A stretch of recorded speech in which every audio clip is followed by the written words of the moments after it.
friends, here I am Isha Nima and today it is my first lecture.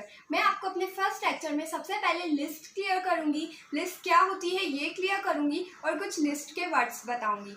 फिर मैं आपको second thing sentence बताऊंगी। ये practically नहीं है बट मैं आपको समझाने के लिए बताऊंगी कि सेंटेंसेस के 2 टाइप होते हैं। फिर मैं आपको सेंटेंसेस की कैटेगरीज बताऊंगी, वाक्यों की कैटेगरीज बताऊंगी। Okay, so let's begin. ये है लिस्ट। लिस्ट का मीन्स क्या होता है?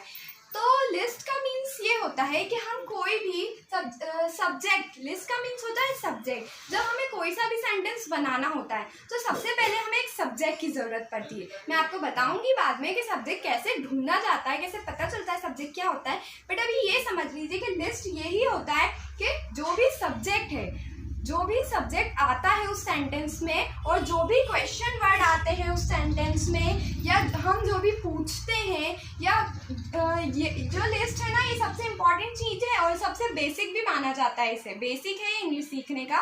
तो ये जो मैं बताने जा रही हूँ, जो क्वेश्चन वर्ड्स हैं, ये जो सब्जेक्ट्स हैं, यही लिस्ट के पार्ट होते हैं। अब मैं आपको आगे बताती हूँ। मैंने सबसे पहले लिखा है मैं, मैंने, मुझे, मीन्स आई। ये एक सब्जेक्ट है। जब भी हम किसी भी सेंटेंस में मैं ये करती हूँ, मैंने ये किया, मुझे ये करना चाहिए, ऐसे वर्ड्स का यूज़ करते हैं जिसमें स्टार्टिंग में मैं, मैंने, मुझे आता है तो वहाँ पे हम आई लगाते हैं। ऐसे ही तुम, तुम्हें, यू लगाते हैं। ऐसे ही हम सारे इन लिस्ट वर्ड्स का यूज़ करते हैं। ऐसे ही अगर मैं आपको कुछ वर्ड्स बताऊँ, हूँ कहाँ यूज़ होता है, जैसे मैं घर जाती हूँ तो वहाँ पे हम एम का यूज़ करते हैं। मैं आपको सेंटेंस बनाना भी बताऊंगी, धीरे धीरे बेसिक से क्लियर करूंगी, जैसे कि मैंने बोला था बिगनिंग से। और मैं आपको ये बताती हूँ क्या, जो। बहुत सारे लोग समझ जाते हैं क्या कहाँ लगता है, बट जो नहीं समझ पाते हैं, जो वहाँ लगता है। जैसे मैं आपको एग्जाम्पल बताती हूँ, जो मेरे साथ आती है वह मेरी दोस्त है। तो यहाँ आपका जो का यूज़ हुआ, जो कि वॉट है। ओके, क्लियर ना? तो आप ये नोट कर लीजिएगा। देन हम नेक्स्ट टॉपिक पे आते हैं। अब हमारा सेकंड टॉपिक है सेंटेंसेस। तो सेंटेंसेस 2 टाइप के होते हैं। एक्चुअल में ये होता नहीं है, मैं आपको समझाने के लिए बता रही हूँ कि सेंटेंसेस 2 टाइप के होते हैं। एक होता है वर्ब प्लस, एक होता है वर्ब माइनस।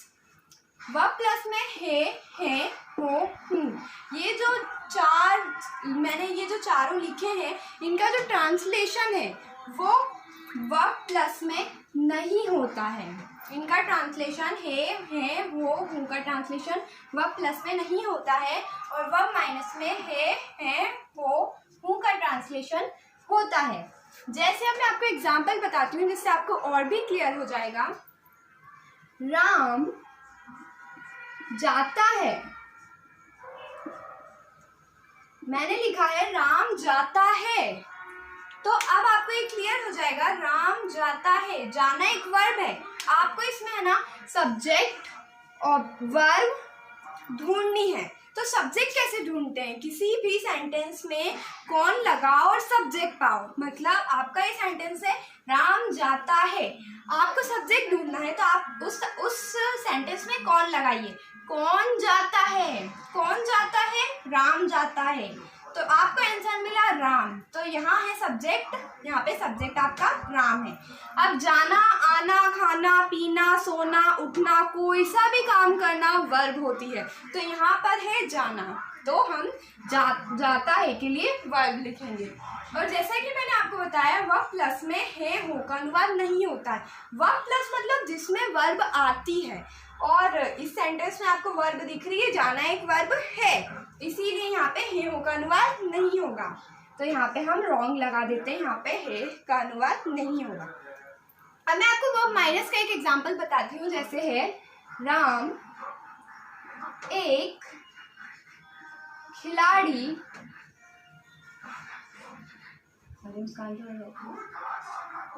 राम एक खिलाड़ी है। मैंने सेंटेंस बनाया राम एक खिलाड़ी है। तो यहाँ पे अगर मैं बोलती कि राम खेलता है, तो खेलना एक वर्ब है, खिलाड़ी कोई वर्ब नहीं है। तो सबसे पहले मैं आपको बता देती हूँ, जैसे कि कौन लगाओ सब्जेक्ट पाओ, तो कौन खेलता है, कौन एक खिलाड़ी है, तो राम एक खिलाड़ी है, तो राम हमारा यहाँ पे सब्जेक्ट हो गया। ठीक है, अब यहाँ पे है, हो का अनुवाद होगा, यहाँ पे है, हो का अनुवाद होगा। इसीलिए यहाँ पे आप राइट लगा दीजिएगा। ओके, अब मैं आपको ये चीज़ क्लियर करूँगी टेंस के अकॉर्डिंग। यहाँ पे तो मैं आपको सिंपली बता देती हूँ कि हे का अनुवाद होगा राम का राम ही आ जाएगा, और यहाँ पे हे के लिए हम कुछ नहीं लगाएंगे क्योंकि यहाँ पे हे हो का अनुवाद नहीं होता है। जाने का वर्ब होता है गो। ओके, पर अभी ये कंप्लीट नहीं हुआ है, मैं आपको बाद में बताऊंगी। अभी राम सिंगुलर है इसलिए गोज लगा दिया है, ये समझ लीजिए। मैं आपको इसके सारे फॉर्मूले और डिटेल में आपको डिस्क्राइब करूंगी यहाँ पे ईएस क्यों आया। अभी ये क्लियर कर लीजिए, हे हो का अनुवाद नहीं हुआ है, इसीलिए जैसा कि मैंने लिस्ट में बताया था इज, एम, ये सब नहीं आया है। अब मैं आती हूँ, राम एक खिलाड़ी है, तो राम एक खिलाड़ी है, यहाँ पे हे हो का अनुवाद होगा, तो राम की जगह हमने राम लिख दिया।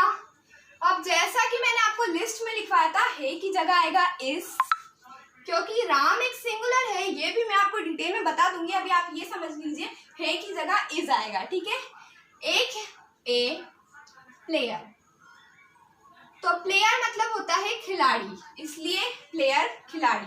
ओके, तो ये था पूरा सेंटेंस। मैं इन शॉर्ट आपको बता देती हूँ, यहाँ पे हे हो का अनुवाद मीन्स ट्रांसलेशन नहीं हुआ है, और वर्ब माइनस में हे हो हूं का अनुवाद मीन्स ट्रांसलेशन हुआ है। ट्रांसलेशन में हे की जगह इज आ जाएगा, इसमें कोई हे का ट्रांसलेशन नहीं होता है। That's it. ओके, तो इतना आपको क्लियर है। आपको ये सेंटेंस नहीं समझ आए हो तो कोई प्रॉब्लम नहीं, इनको मैं और डिटेल में क्लियर कर दूंगी। ओके, टॉपिक पे आते हैं जो कि है sentences, identity of sentences. Sentence कितने टाइप के होते हैं? सेंटेंस 6 टाइप के होते हैं, और उनकी पहचान कैसे करें अब मैं आपको ये बताती हूँ। आइडेंटिटी मतलब पहचान, सेंटेंस की पहचान, वाक्यों की पहचान हम कैसे करें। तो सबसे पहले होता है अफर्मेटिव सेंटेंस। अफर्मेटिव सेंटेंस बिल्कुल साधारण वाक्य, जब भी हम कोई साधारण वाक्य बोलते हैं, जैसे राधा पढ़ती है, तो वो होता है अफर्मेटिव सेंटेंसेस, बिल्कुल साधारण वाक्य। अब मैं आपको सेकंड बताती हूँ जो कि होता है नेगेटिव सेंटेंस।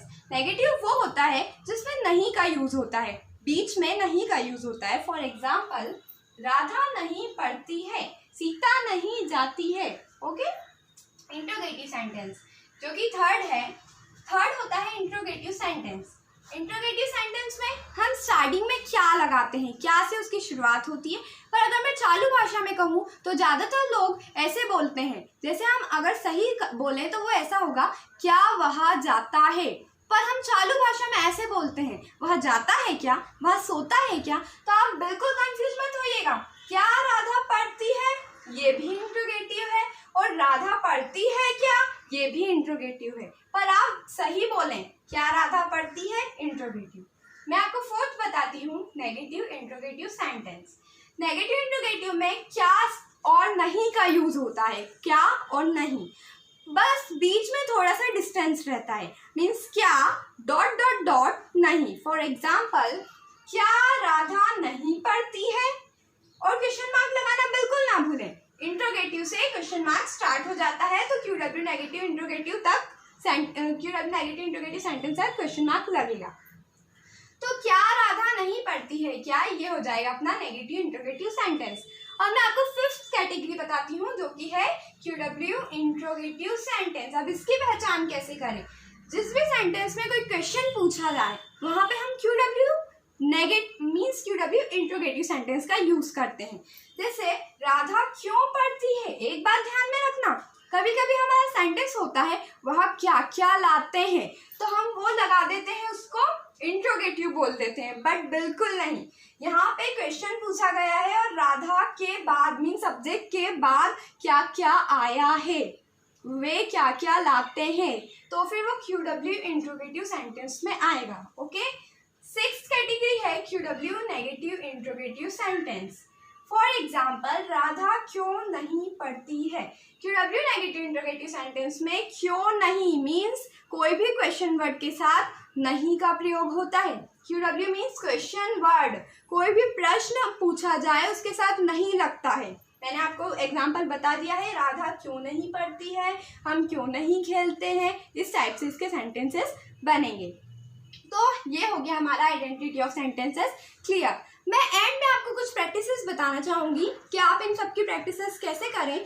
तो सबसे पहले मैंने आपको बताया था लिस्ट, वो तो आपको धीरे धीरे लर्न करनी है, हो जाएगी, डोंट वरी। फिर मैंने नेक्स्ट बताया था आपको सेंटेंसेस, जो कि वर्ब प्लस और वर्ब माइनस है, उसके आप कुछ सेंटेंस बना के देख लीजिएगा। कोई प्रॉब्लम आए तो मुझसे कमेंट में पूछ सकते हैं आप। और थर्ड हमारा आइडेंटिटी ऑफ सेंटेंस, इसकी प्रैक्टिस ज़रूर करें। लोगों को याद नहीं होता है affirmative, negative, interrogative, negative interrogative, interrogative, negative interrogative, तो आप इसे ऐसे लर्न करें, अफर्मेटिव। जब आप ऐसे फिंगर दिखाएंगे तो ये होगा अफर्मेटिव, अफर्मेटिव। ओके, जब आप ऐसे दिखाएंगे लेफ्ट हैंड तो ये होगा negative.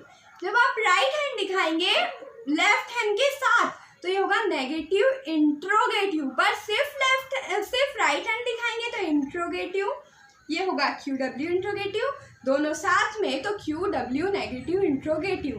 Remember, affirmative, negative interrogative, negative interrogative, QW interrogative and QW negative interrogative. ऐसे आप इसकी प्रैक्टिस कर सकते हैं। और आप चाहें तो ऐसे सेंटेंस भी बनाकर देख सकते हैं। राधा पढ़ती है, राधा नहीं पढ़ती है, क्या राधा पढ़ती है, ऐसे सबके बना के देख सकते हैं। Thank you so much guys, thank you so much for watching my video. Please subscribe, like and share this video. Thank you.